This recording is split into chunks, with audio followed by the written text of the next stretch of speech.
What's up? I'm Jackson Bird, Communications Director for the Harry Potter Alliance. As you probably know, the last Hunger Games movie, Mockingjay Part 2, comes out on November 20th. And to get amped up for that, the Harry Potter Alliance and Project UROK have teamed up to get people talking about economic inequality and mental health as part of our Odds in Our Favor campaign, which helps fans remind the world that the issues seen in the Hunger Games, like economic inequality, violence, discrimination, and more, aren't just part of a fictional dystopian future. They're real, and they're happening every day all around the world. One of the topics we chose to focus on this year was mental health, because it has massive intersections with economic inequality. From the lack of funding for research, to access to treatment, to the stigmas placed on people with mental illness, and the difficulties of gaining and retaining employment. The realistic portrayal of mental health was my favorite part about the Hunger Games series the first time that I read them. Like Katniss, I grew up with a mother with depression. I could relate to a lot of Katniss's everyday experiences. And though I wasn't thrown into a televised fight to the death, I did go through many of my own difficult times,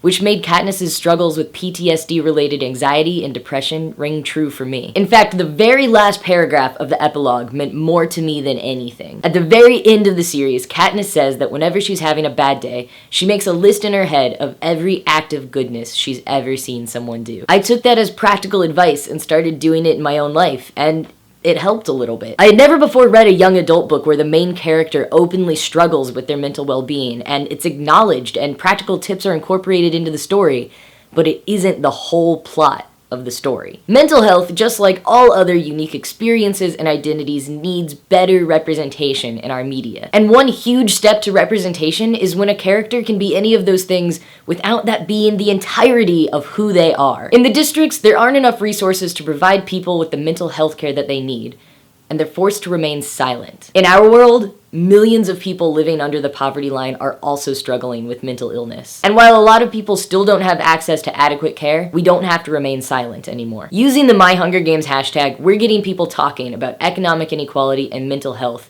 and working to remove the stigma. Living with mental illness and not knowing how you'll pay for care isn't something to be ashamed of. It's the experience of the heroes in the Hunger Games, and it's the experience of millions of people around the world. While the advertisers and movie studio are using the Hunger Games to sell theme parks and makeup, Fiats and Subway sandwiches, we're using it to help people recognize that you are not alone. That there's a huge community of people that are also struggling and who want to help you and who want to hear your story. Project UROK, along with the Harry Potter Alliance and me, want you to know that no matter what you're going through, you are not alone.